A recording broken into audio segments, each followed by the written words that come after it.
Diana, the global icon who captured the heart of a nation. She's here now. But behind the dazzling princess was a girl haunted by a cursed childhood. Diana, till her dying day, thought that she was the child that they didn't want around, that she was the unwanted child.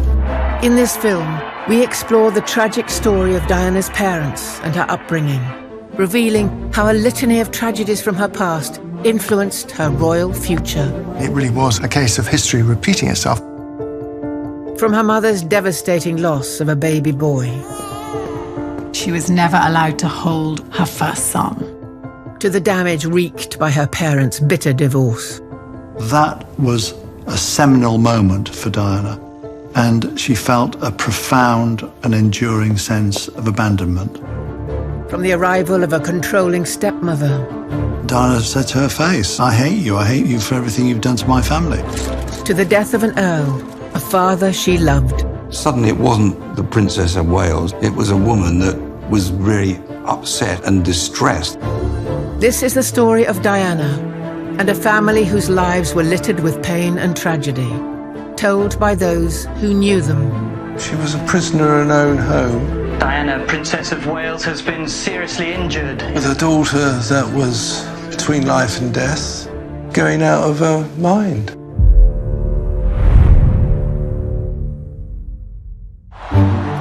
Late summer, 1981, the wedding of the century. The fairy tale princess who married her prince. As Lady Diana Spencer emerged, she'd already captured the world's imagination.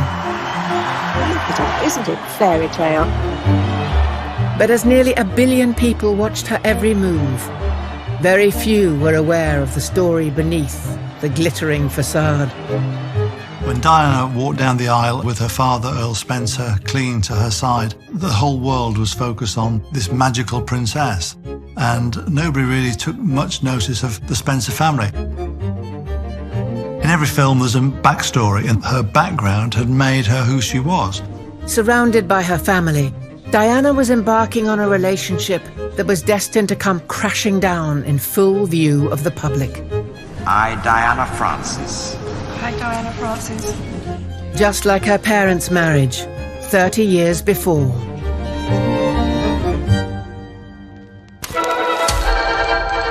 The story of Diana's parents, Frances and Johnny Spencer, began in the aristocratic circles of 1950s London.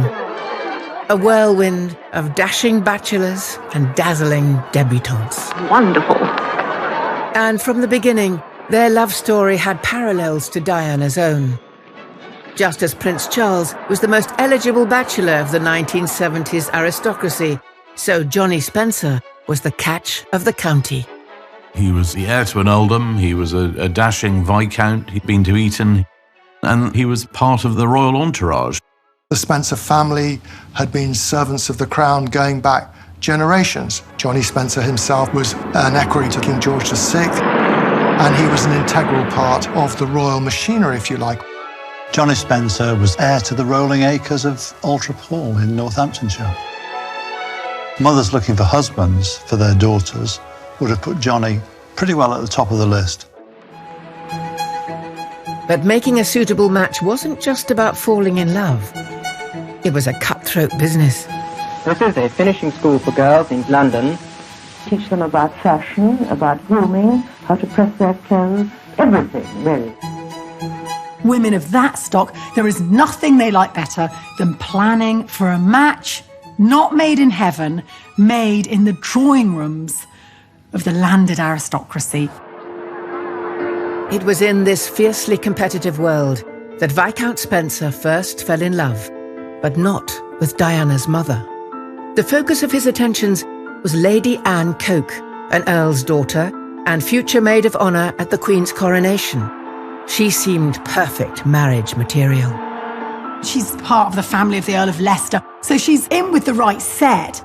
She has her great coming out party, she meets Johnny, very quickly he's down on bended knee. The engagement was kept secret, but behind the scenes, not everyone was enthusiastic about the match. Jack Spencer, Johnny's father, was a formidable figure, a very clever man. I think today people would say he didn't suffer fools gladly, and those fools would include his son and heir, Johnny, who found him, I think, quite a terrifying figure. Jack and Johnny did not get on. He was openly disappointed with his son, and he didn't think he was very bright. With Johnny nearing 30, his father was impatient for him to produce a male heir. So the news of his son's engagement should have made him happy, but instead he opposed the match.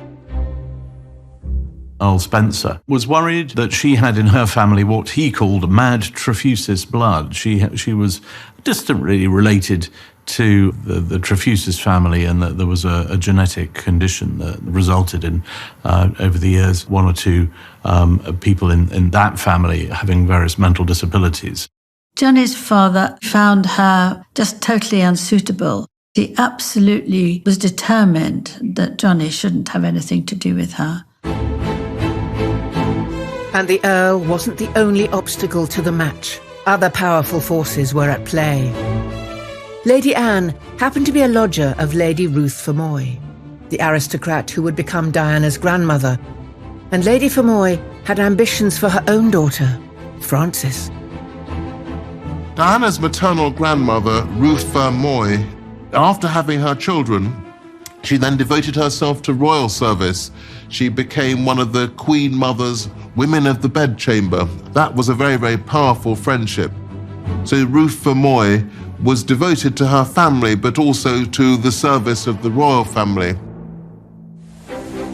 When Lady Fermoy found out that Anne was seeing Viscount Spencer, she seized the opportunity to push her own daughter, Frances, to the fore. What do you do if you're an ambitious mother and you hear that your pipsqueak of a lodger is marrying the most eligible man in England? You get your daughter, Frances, age 15, out of her boarding school, into the drawing room to be present when Johnny's there with his girlfriend Anne. And that's precisely what Ruth Fermoy does.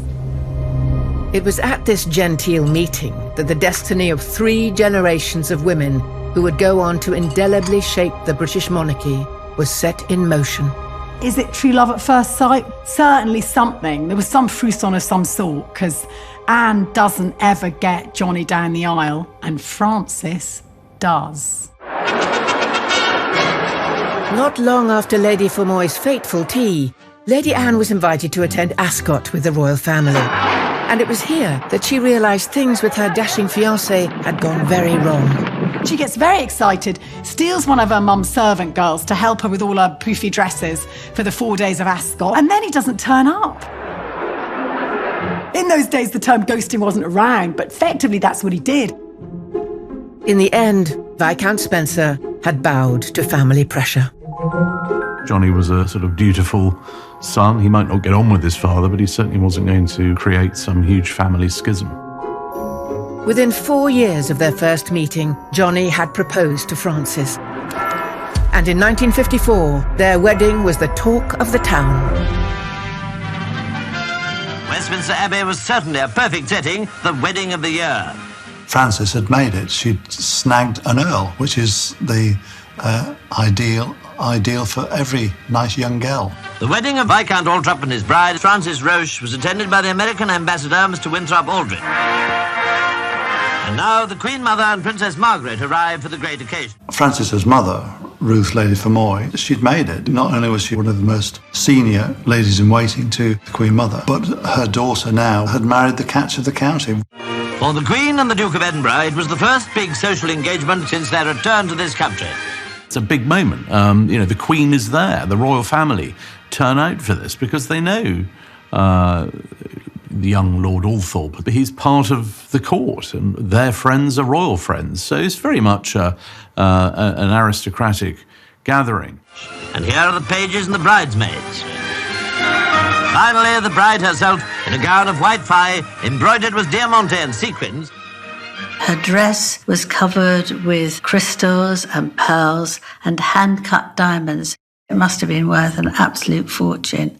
As Diana's mother entered the Abbey, a sea of faces, hundreds of whom she'd never even met, turned to get a glimpse of the blushing bride. Royal Scots Greys made an arch of swords for Viscount Althorp and his bride as they came up. And she looked very pretty, very young and very pretty.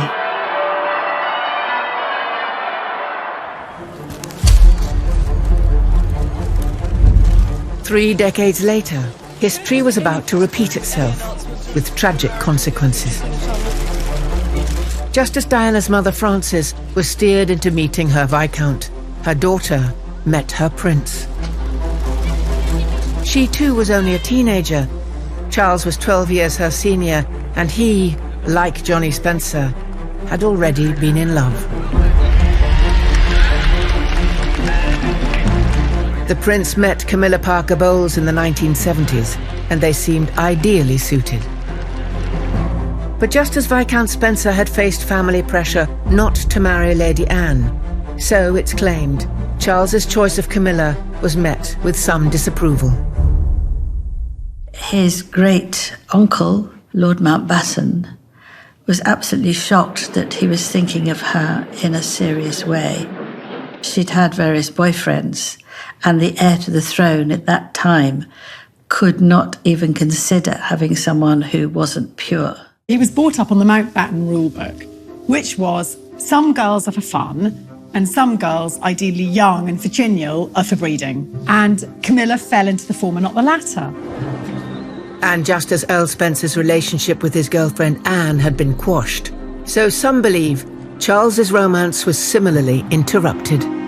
Lord Mountbatten arranged for Charles to go off on a long sea trip. He was in the Navy, and he hoped that during the 8 months that he would be away, he would forget all about her.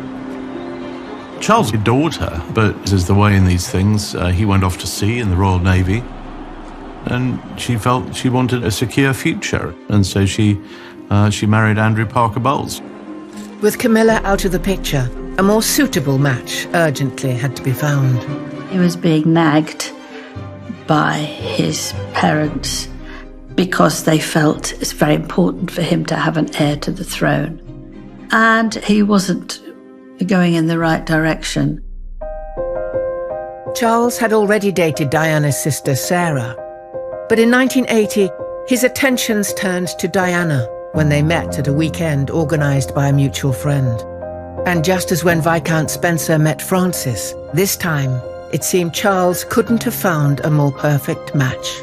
Diana would make the family thought of very highly, bring a lot of prestige to them, and they knew that Diana was pure, so they encouraged that enormously. Just like her mother before her, Diana was deemed to be perfect wife material. She somehow was seen as the sort of cream of Englishness, coming from this ancient family, but working in West London. There was a girl next door quality about her. She seemed unsullied and pure and sweet, so she somehow touches lots and lots of bases. Less than a year after starting their courtship, Diana and Charles would walk down the aisle, 30 years after Diana's mother and father had done the same. As the blushing brides faced the crowds, their toughest job was yet to come.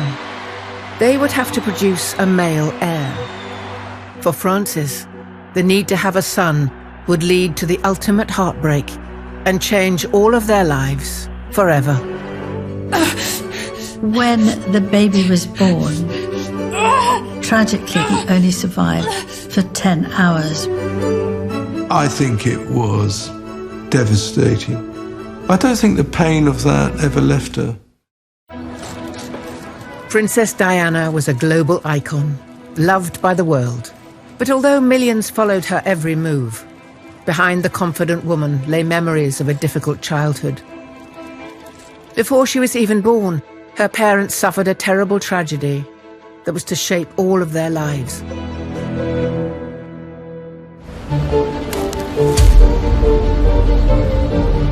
When the newlywed Viscount and Viscountess Spencer drove home from their honeymoon, Frances was already pregnant.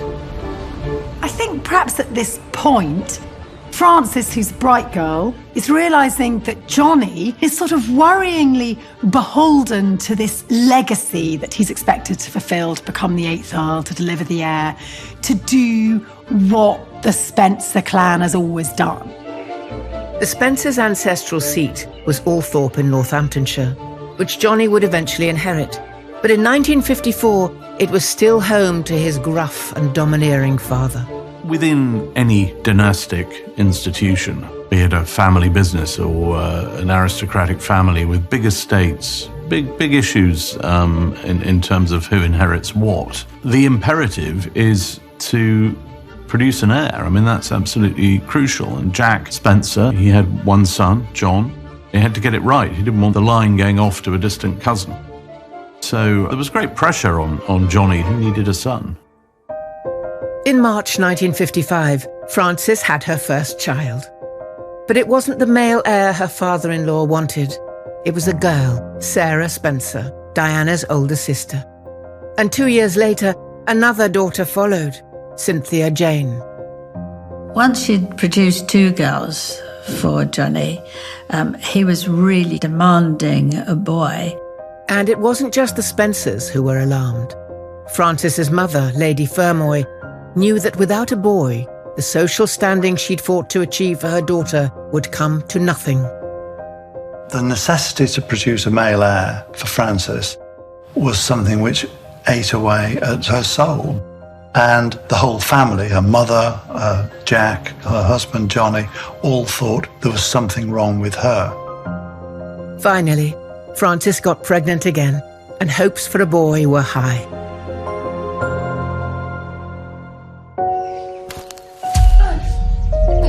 It was decided that she would give birth at home. On the 12th of January 1960, she had a son, John Spencer. When the baby was born and Frances and then Johnny were told that it was a little boy, they were absolutely over the moon. They were so happy, and it was of huge relief to Frances that she'd done her duty. But their happiness was short-lived. There were breathing difficulties, and I think they sort of whipped him away to try and save him. She regretted not having to hold him longer, without a doubt. But I don't know what there may have been good medical reasons why that was the case.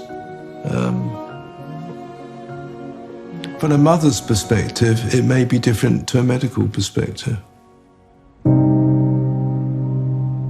10 hours later, her son John died. Frances asked to be able to hold him, but her request was denied. She retrospectively said that she minded enormously that she was never allowed to hold or see her first son. And I think that almost any woman who's lost a baby or can even imagine losing a baby would understand that sentiment. I think it was devastating. I think it had as it would for any mother losing a child. I think to lose a child must be the hardest pain of all. Frances was quite sort of emotional and poetic almost about the impact of that loss later in life. And what struck me was just how the crib was wheeled away and the baby clothes that were to be were packaged up. When she talked about her children, she would often mention John. She always saw herself as a mother of 5 children. The world may have not readily recognized that she had this child that she'd lost, but she never forgot. I don't think the pain of that ever left her. The interesting thing is that Johnny didn't want to talk about it, and I think he forbid Frances to talk about it either. So they couldn't actually make amends or make it clear or cry and feel a bit better or comfort each other. It was a very harsh event and very sad for both of them. Whilst Frances was still recovering, her mother and her husband were determined to find out not only why John had died, but why she was unable to have a boy. The pressure was now on to produce a healthy male heir, and to that end she was sent to various clinics in Harley Street, Wimpole Street, prodded and poked in the most intimate of areas by gynecologists, doctors, and all the time this sense of guilt that she was some kind of a failure, which of course she wasn't, because as we now know, the sex of a child is defined by the male, not the female. It was in this fraught atmosphere that Frances conceived again. And on the 1st of July 1963, Diana was born. A third girl. And there was widespread dismay because they were all anxious that it would be a baby boy. And Diana, till her dying day, thought that she was the unwanted child. A year later, in 1964, the long-awaited male Spencer heir arrived with the birth of Charles. But it was too late for Frances and Johnny's marriage. The damage was done. Frances gave birth to a boy, Charles, who was very healthy, and she was absolutely thrilled. Johnny was thrilled, but the marriage was already in a very bad way. The atmosphere between Johnny and Frances was poisonous. They could barely stand one another. Arguments were vicious. He would shout at her and scream at her. And little Diana used to look through the banister and she could see him being really horrible and making her mother cry. And Diana remembered on one occasion she saw her father slap Frances during one argument as she watched from behind a door. And that had a profound effect on her. She always remembered that, and it upset her. It made her feel very unstable. Nearly 20 years after Diana had witnessed the painful impact of her mother's struggle to have a male heir, she, like Frances, fell pregnant in the first months of her marriage, and within a year, gave birth to her first child, a baby boy. For Frances, it was a moment for celebration. Mid-morning, and the princess's sister and her mother arrived. With typical discretion, they slipped quietly into the hospital. Frances is utterly overjoyed. She's worried about the relationship between Charles and Diana. She's worried about the vulnerability of her daughter, and she knows what the pressure to deliver an heir is like, let alone the heir to the throne. She spoke to me as she left, and it was clear that she was well pleased with what she'd seen in the hospital. How did Princess Diana look when you saw her? She looked radiant, absolutely radiant. There must have been a sense of great relief on Frances' part that her daughter might not have to go through the constant ups and downs of childbirth, because her very first child was a boy, William, had secured the line to the throne, and anything that came afterwards was a bonus. A grandson is everything that his father said last night. Lovely baby. And how's the prince? Very happy. A lot of happiness up there. So the fact that Diana was able to do that in her very first pregnancy, Frances felt would take off a lot of pressure on her in the future. Life could be a lot easier. Earl Spencer. Good morning, sir. Can you tell us how you're... Good morning. How is she? Very well indeed, thank you. Looks beautiful. Looks to be a lovely baby, too. Really super baby, you know? It's good news. 2 years later, Diana had a second boy. With an heir and another healthy son, Diana had fulfilled her royal duties. But if Frances hoped having 2 boys would ensure her daughter's marriage would succeed where her own had failed, she was wrong. At the entrance to Kensington Palace, the Prince and Princess and their baby arrived from the hospital at speed. Well, we only have the Diana version of events, that Charles came in and saw that it was a boy and that he got sort of reddish, sandy, Spencer-coloured hair, and is supposed to have said, oh, it's a boy, and it's sort of with disappointment, and promptly left. Then, less than an hour later, Prince Charles left to play polo, something most new fathers would hardly dare to suggest. In fact, having 2 boys, rather than saving Charles and Diana's marriage, only made things worse. Frances Shankidd, her mother, was talking to Prince Charles, and he said, he'd wished that baby had been a girl and not a boy, because he always wanted a girl. And Frances snaps at him, you should be grateful that you just got a healthy child, after what, and really it was a fairly crass remark, given what had happened to her. It was an insensitivity that infuriated Frances.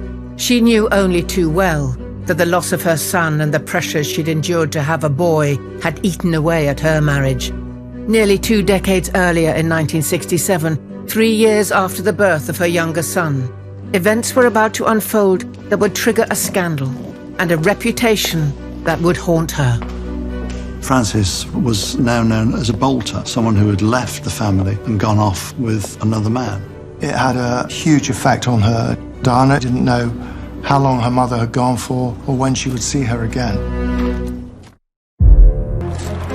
After the birth of Prince Harry in the mid-1980s, Diana's marriage was breaking down for all the world to see. When I asked Diana, where did it all go wrong, she always pinpointed the occasion of the birth of Prince Harry. She always noted that as being the beginning of the end. 2 decades earlier, her parents' marriage was about to hit the rocks.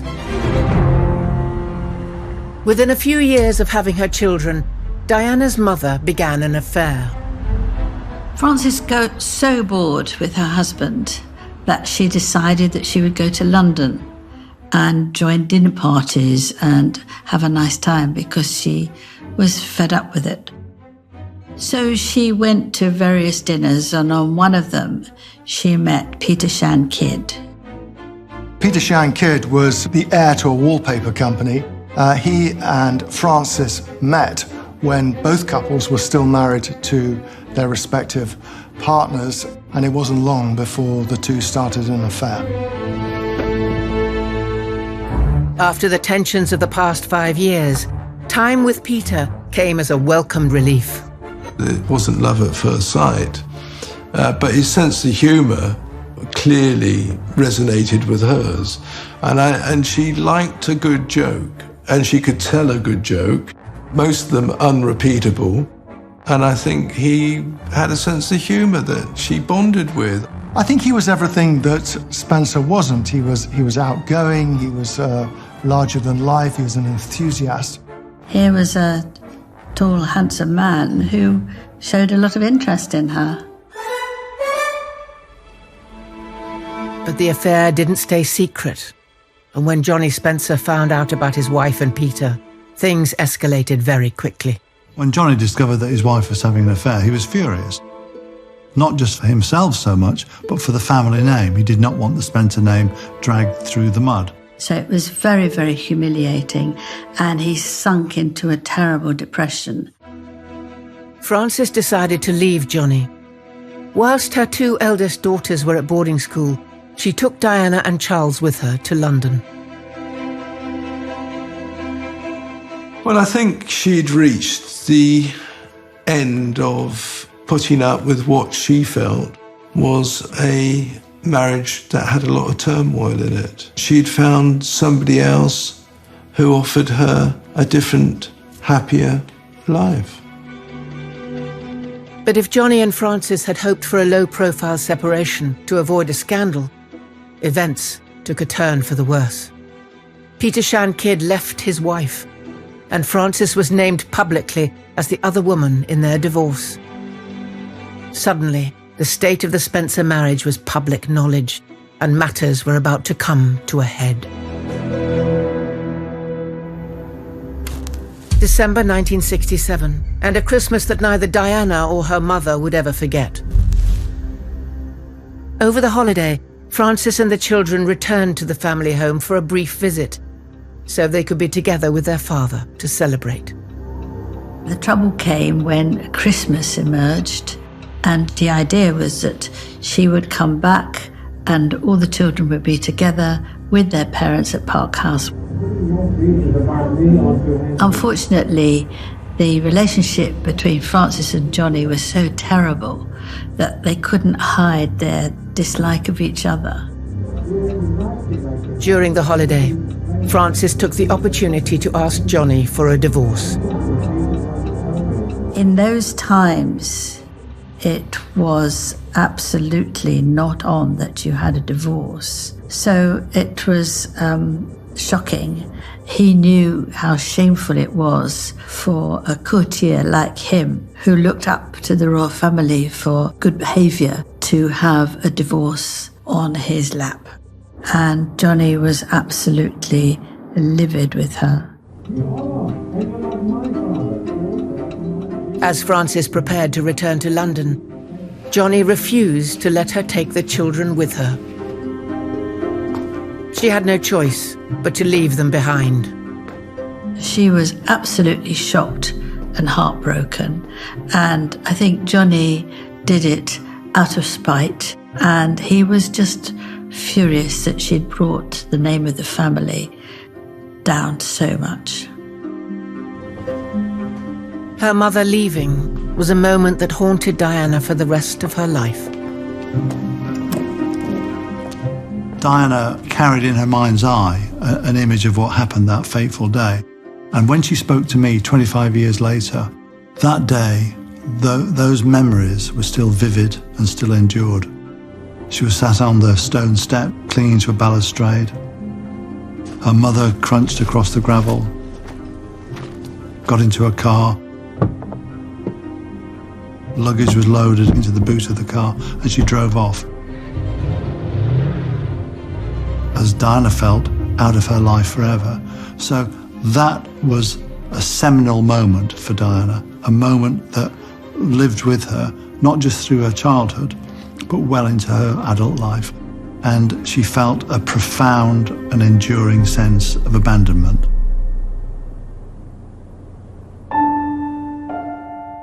The experience left Diana determined never to repeat her parents' mistakes, and she saw firsthand the devastation it wreaked on her father.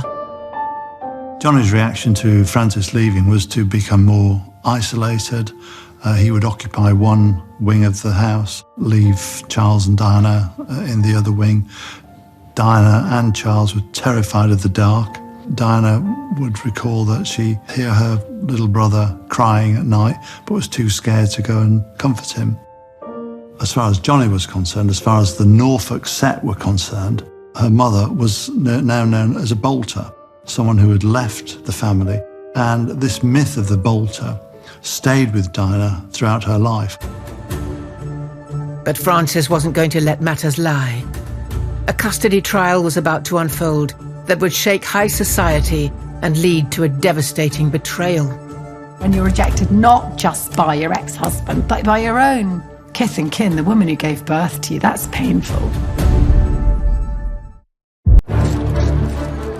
When Diana was a child, her parents' marriage broke down and her mother left the family home. It was a moment that lived with Diana into her adult life. The events of her parents' divorce that followed would have a lasting impact. Not long after Diana's mother, Frances, had been forced to leave her children, she filed for custody, and the court case that followed would reveal just how ruthless an aristocracy under attack could be. So she's publicly, legally, the adulterer. So she's the baddie versus Johnny's goodie in terms of the perception and legal binding of this case. And therefore, the idea that she's then going to win the children, doesn't matter what the children need, doesn't matter what Frances wants.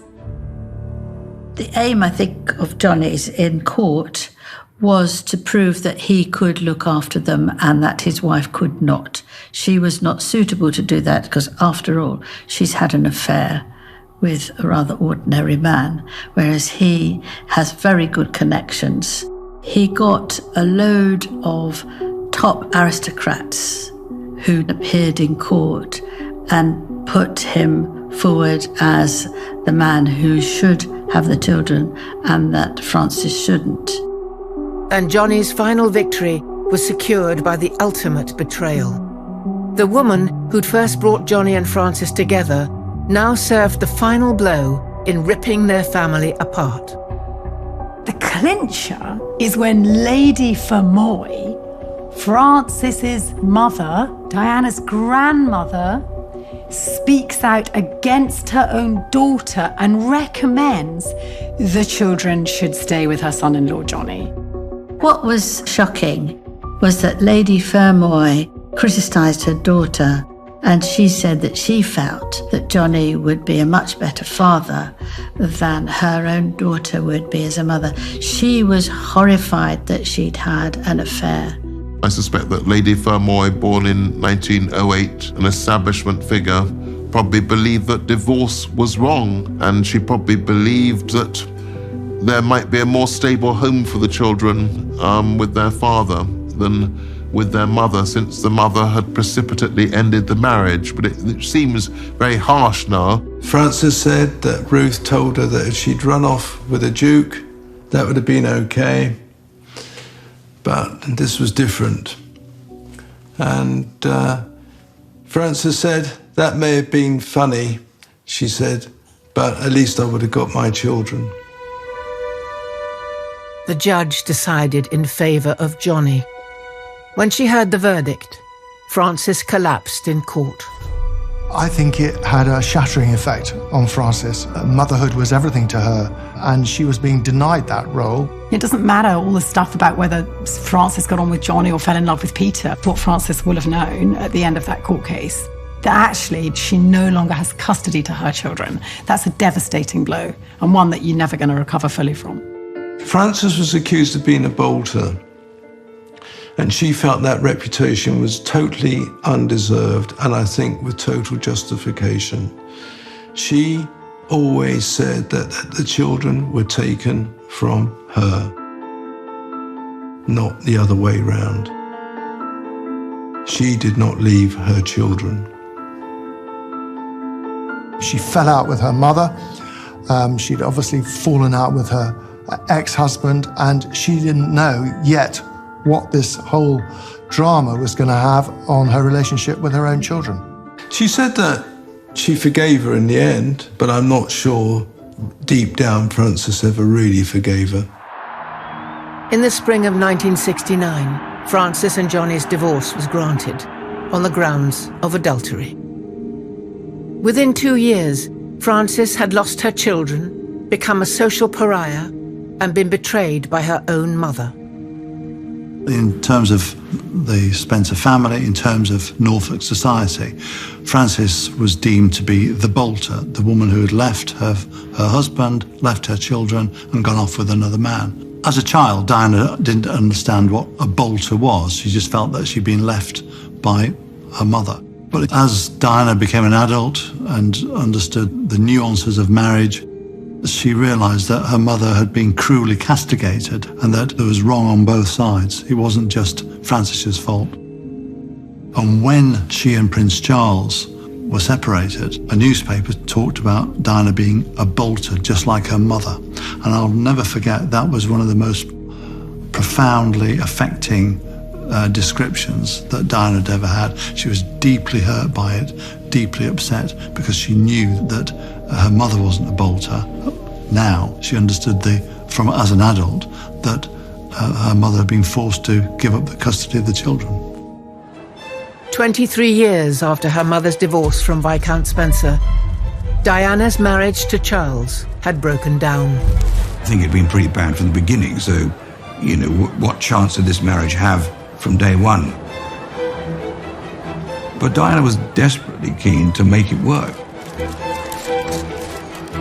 You know, she was fully aware of the relationship with Camilla and, you know, naively believed that they'd all go away and we'll live happily ever after. But of course, that didn't happen. It is announced from Buckingham Palace that with regret, the Prince and Princess of Wales have decided to separate. Their Royal Highnesses have no plans to divorce and their constitutional positions are unaffected. The separation marked the start of a 4-year, very public media relations war. From the moment of the Prince and Princess of Wales' separation, they began lobbing grenades, if you like, at each other. And it was waged between their advisors and their friends. And it was a PR battle of sorts. In 1995, Diana decided to do an interview with Panorama presenter Martin Bashir. She didn't tell me. She certainly didn't tell her mother. On the day that she decided to inform the royal family that she had made this film, she then let the secret out with a number of close friends and family. I was one of the people she called and told me, so I think that's the most that anybody knew in advance. Francis, like more than 20 million others, watched the interview at home. Diana, during the Panorama interview, was quite explicit. She said that she'd been through the divorce as a child and she didn't want to go through it again. Well, she was against divorce, I think, because of her own childhood memories of what had happened to her parents and her brothers and sister as a result of her parents splitting up. And she was determined, in her mind, to keep the artifice of the marriage going for as long as possible. Diana also took the opportunity to criticize her own husband. She questioned really whether Charles was suitable to be king. So that was really an attack on the monarchy. As her daughter bared her soul, not in a courtroom, but in the full glare of the world's media, Francis may well have feared what royal retribution might follow. Frances Jeanne Kidd watched the Panorama interview from her Scottish redoubt. And I think that what would have been going through her own mind is that life imitates life. She was watching her daughter's experience, reflecting her own experience. In fact, before Diana did the Panorama interview, she, like Francis, had been on the receiving end of criticism from her husband's friends. People like Nicholas Soames, a good friend of the Prince, who went on national television to say that Diana, was in the early stages of paranoia. Lady Kennard, a friend of the Queen, saying that she was damaged goods. All these things that were trying to point a way to say, look, it's nothing to do with the princess, all to do with Diana, which was totally wrong. And like her mother, one of Diana's fears was the potential of losing her children. Very much in the early stages of the separation, I think she had a genuine fear that the royal family might try and extract the children, if you like, from the marriage and make Charles the sole custodian of the boys in the same way all those years previously, Johnny Spencer had been made the custodian of the 4 Spencer children. The savage irony is that Diana found herself reliving her mother's trauma, because the one thing that she was terrified of was William and Harry being taken away from her losing custody. And it's the thing she said over and over again. And she even considered flying them to Australia, to a place of safe haven. She knew full well that being in line to the throne, their lives were not their own. And she felt that, like her mother, she could lose custody to a powerful family. But whereas Frances was overwhelmed in the custody trial by an aristocracy who rallied against her and was accused of abandoning her family, there's new evidence from the man Diana was seeing when she did the Panorama interview, Hasnat Khan, that suggests she might have had a plan. Hasnat Khan was very much around in the early stages of the planning of the interview. He wasn't intimately involved, but he knew a great deal, more than anyone else. He told me last year that Diana had a strategy in doing the interview, and she calculated, as Hasnat Khan said, that in giving this interview, she would provoke Charles or the royal family into pushing ahead for a divorce, which she could then say to the public she never sought and didn't want. Now that's a very interesting take, because no one's ever come up with that before. It's inconceivable that somewhere at the back of her mind, she hadn't lodged away what had happened to Frances and how she was determined it wasn't going to happen to her. Within a month of giving the interview, Diana received a letter from the Queen.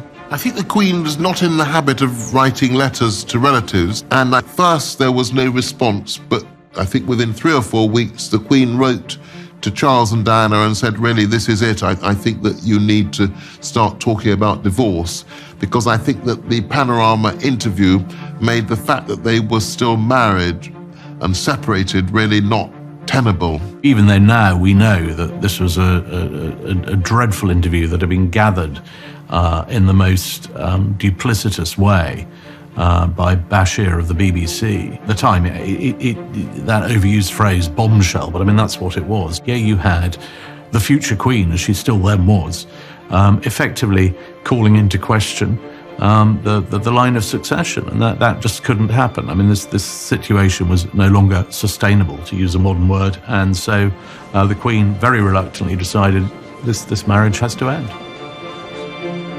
30 years apart, both Diana and her mother had fought against the establishment in different ways, but perhaps Frances realised this time her daughter wouldn't lose. Frances told me a few years later that she was sort of thrilled at the way that Diana sort of freed herself, as she saw it, from the shackles of royalty and from being a member of the royal family and striking out on her own. Yes, she was parting company with the oldest and arguably most sort of powerful institution in the land, but she was not going to be cowed and told what to do and how to behave. And you see that in Frances as well, someone who was determined to live life and lead life on her own terms.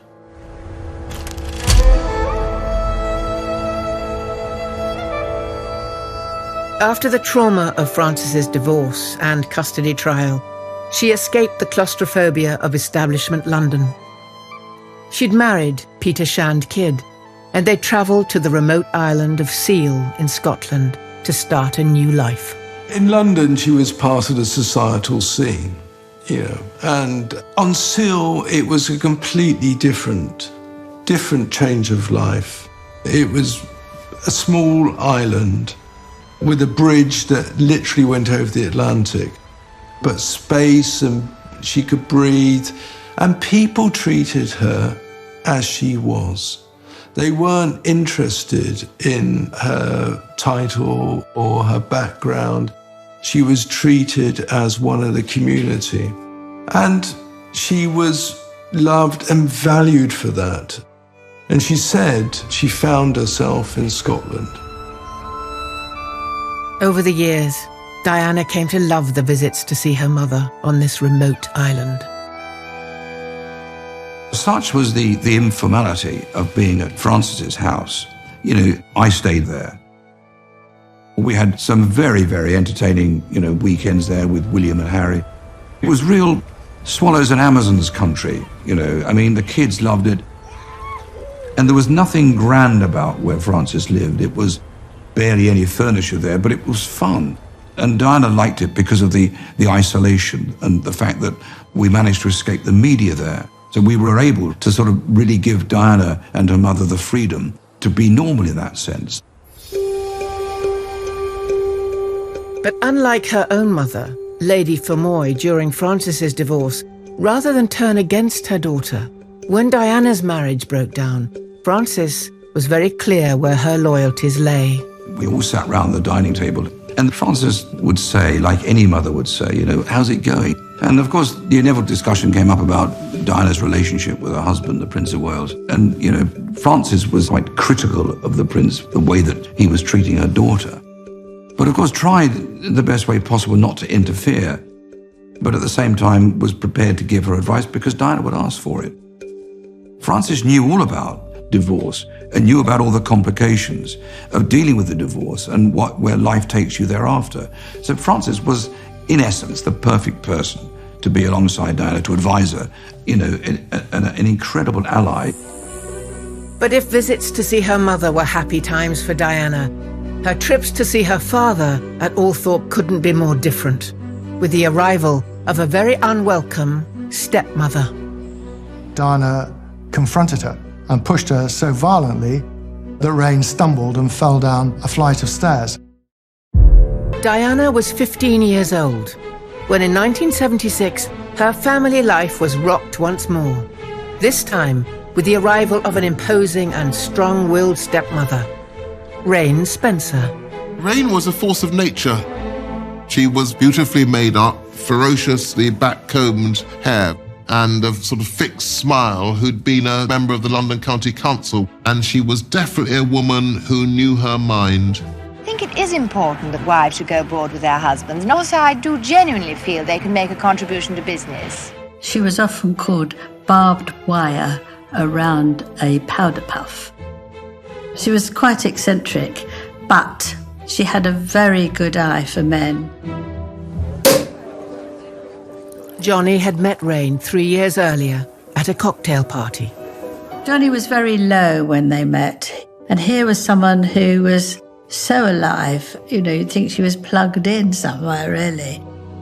She would listen as if she'd never heard such beautiful words strung together in a sentence, and she did everything she could to look after him. But when he introduced her to his children, they weren't so entranced. She was not popular, I think, really, with Diana and Charles and the other children. Diana felt Rain was a joke, ridiculous, overdressed. They'd had their father for 8 years, all to themselves after the divorce, and Rain sort of took him away. Diana said to her face, I hate you for everything you've done to my family.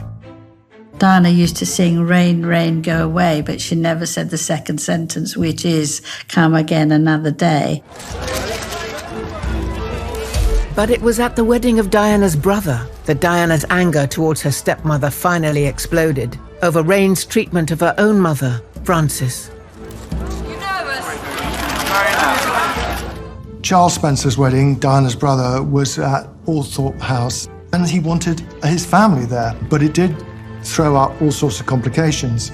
In many ways, the omens were not good. The heavens opened that day. I was there reporting on it. I remember everybody getting absolutely drenched. Against all that, the domestic disharmony between Lord Spencer's first wife and his current wife just added to the whole drama of the event. Frances attended the wedding alone. Just over a year before, she and Peter Shankidd had parted ways, their marriage unable to survive the media scrutiny that being Diana's mother and stepfather brought. It was a big step for Frances to go back into the bosom of the Spencer family, and it must have been an ordeal for her in many ways to sit in that church alongside the woman who had married the man she had married herself 30 years earlier. During the wedding rehearsal, tensions came to a head. What happened? Well, nothing much happened at all, because Rain steadfastly refused to address a single word to Frances, and Frances sat there not addressing a word to Rain. Diana was livid because of what Diana perceived to be Rain's hostility towards her own mother, Frances. Diana confronted her and shouted at her and pushed her so violently that Rain stumbled and fell down a flight of stairs. I think she felt very protective towards her mother, one, coming on her own, and two, being sort of left as an outcast. And she must have done that because she could see that her mother was suffering. Frances later said that in all her life she couldn't remember ever an occasion where anyone had ever stood up for her quite the way that Diana did on that occasion. Diana's relationship with Rain was strained. But in 1992, a shared tragedy began to bring them together when Diana's beloved father, Earl Spencer, died. It was meant to be the perfect family holiday. This was the day Diana received the news of Johnny's death when she and Charles had united for a rare family skiing holiday in Austria. The news was then broken to the press party by a Buckingham Palace spokesman. That the Princess of Wales' father died late this afternoon. I remember meeting Diana in her room in the Arlberg Hotel and, telling her about her father's death. She was, crying when you would do, and you felt terribly sorry for this person. Suddenly it wasn't the Princess of Wales. It was a woman that was really upset and distressed the fact that she'd lost her father. And the natural reaction for me, I just literally sort of on the bed sort of gave her a hold and a hug. And I said, look, I'm sorry. I'm very, very sorry. And then at that point realized, what I was doing and who she was. You know, she loved her father in the same way that she loved her mother, despite all the happenings in her early life. And as Diana grieved, her attitude towards her stepmother began to shift. Official funeral procession made the short journey from Althorpe House to church. One of the things about the Spencer family is there's lots of powerful women. So I think that once Johnny dies, there's no fighting over him. The Princess of Wales, head bowed throughout, hid behind sisters and friends. I think that Johnny Spencer was ailing for some time, and I think Rain tried to make his end really comfortable, because she marries him and then he has a stroke, and so for much of the marriage she's looking after an invalid, and she certainly was a very good wife to him. So I think once Diana sees, you know, how difficult marriage is, and once she moves into a different phase, she maybe begins to appreciate Rain more.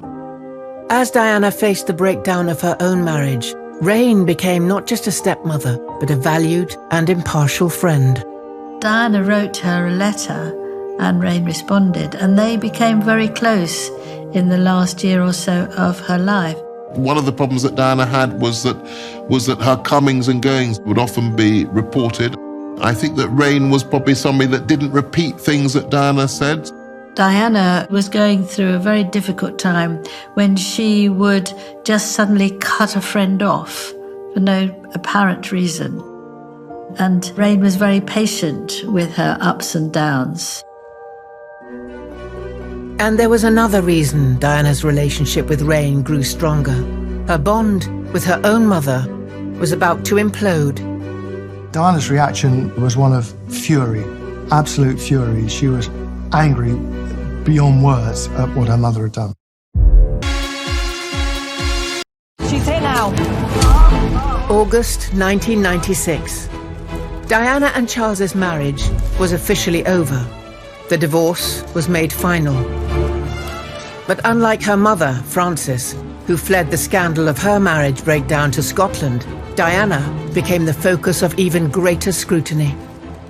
And whilst she was keen to avoid the media glare, little did she know her mother was about to thrust her even more firmly into it. In May 1997, Frances agreed to do an interview and photo shoot for Hello magazine. They'd offered to pay a very large sum of money for a church project she was promoting, and she said, yes, okay, I'll do it. What neither Frances nor, I suspect, any of her family realized was quite how wide-ranging the interview would be. In the article, Frances opened up about her daughter having her royal title removed. Frances said it was wonderful that she'd lost her HRH title and that she could be herself and have her own true identity. Apparently that didn't go down too well with Diana, who didn't agree. Diana's reaction to her mother's interview was fury, absolute fury. She was enraged at what her mother had done, betraying in her eyes family secrets, talking about her. This wasn't just anybody, it was her mother. But in the end, Frances was doing nothing different from what Diana had been doing endlessly for years, what Charles did. Why shouldn't Frances have her own voice? But for Diana, her mother's decision to talk so publicly was a betrayal of trust. As far as Frances was concerned, there were a series of increasingly angry phone calls, anger coming from both ends, anger from Frances, anger from Diana. It didn't help that Frances also spoke in the course of these bitter conversations about Diana's men friends. This was difficult for Diana. She resented her mother's views, but more than anything, she resented her giving an interview at all. Until eventually, Diana put the phone down on her mother and never spoke to her again. In the final months of Diana's life, Frances could only watch her daughter from afar.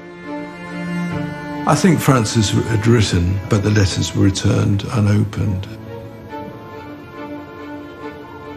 I mean, for goodness sake, nobody knew that Diana was going to die.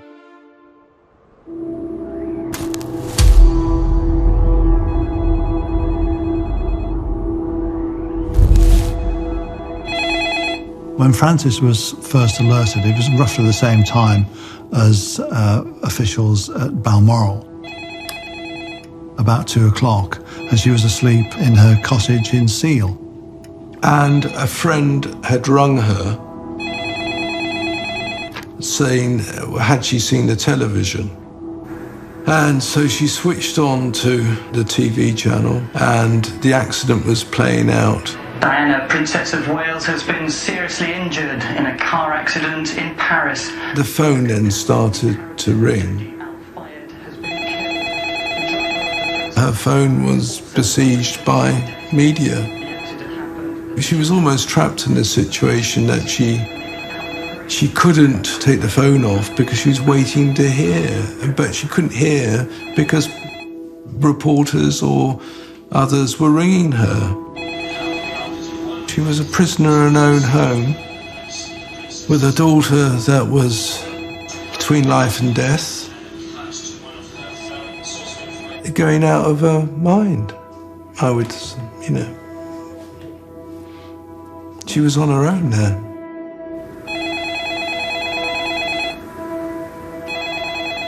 Then she was contacted by a courtier from Balmoral and told that her daughter had indeed died in the car crash, but asked her not to say anything until it had been officially announced, and that was going to be an hour later.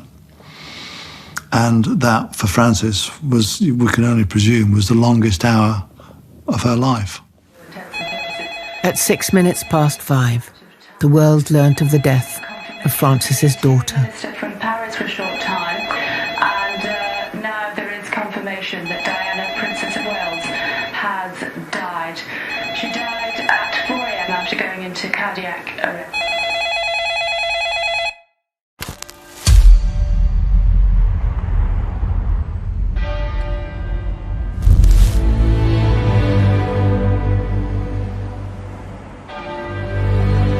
Diana's mother, Mrs. Shan Kidd, on the left, and her daughter, Lady Sarah, on the right.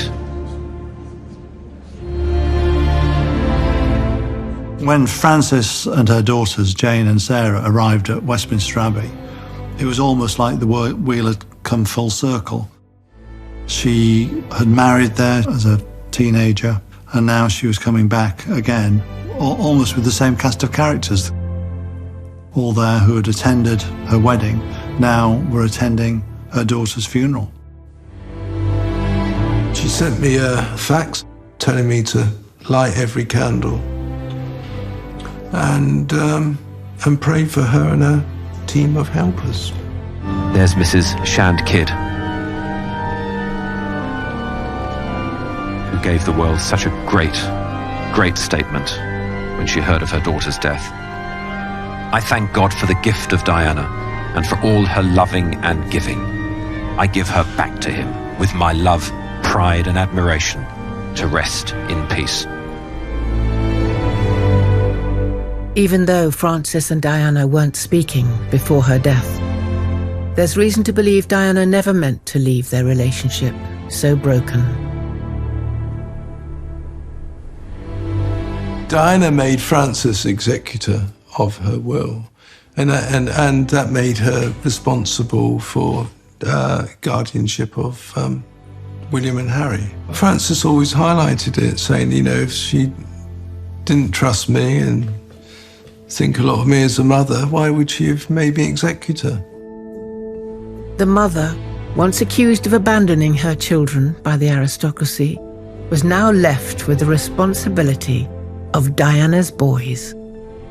On behalf of your mother and sisters, I pledge that we, your blood family, will do all we can to continue the imaginative and loving way in which you are steering these two exceptional young men. At the end of the day, of all the people Diana wanted to look after her children, it was her own mother.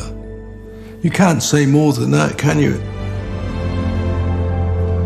Diana's funeral thrust Frances into the spotlight, and it marked a new phase. Throughout Diana's life, she seemed to have followed in her mother's footsteps, but after her death, the pattern was reversed. She found her own life changed. She became much more of a national figure, and she decided to use that for doing good, if you like. Frances now devoted herself to charity work, regularly helping disabled children travel on pilgrimage to the Catholic shrine at Lourdes. I think Diana had sort of shown her a path, and she realised, as Diana had done many years earlier, that she might as well use this fame that had come to her to do good with it. And she did spend the remainder of her life doing just that. Frances died at the age of 68. At her funeral, just as at Diana's, Charles Spencer gave the eulogy. He described Frances as a woman who was afraid of nothing and of nobody. Of Frances and Diana, he said there were the usual tensions between a mother and daughter, who were so alike. Throughout Diana's life, her family history had shaped the decisions she made and the woman she was. From witnessing her parents' unhappy marriage and bitter divorce, and learning of her mother's treatment at the hands of the aristocracy, to the arrival of a stepmother she loathed, but learned to love. And at the end of it all, despite their tempestuous relationship, it was Diana and her mother who shared the closest of bonds. I just want to finish on the whole aspect of your favourite memories of her. I think they were when she wasn't known by the world, because I, as her mother, need some part of her. I made her. She grew beneath my heart. And so those memories that I have, which no one else knows about, are the most precious. And don't ask me what they are, because I ain't going to tell you.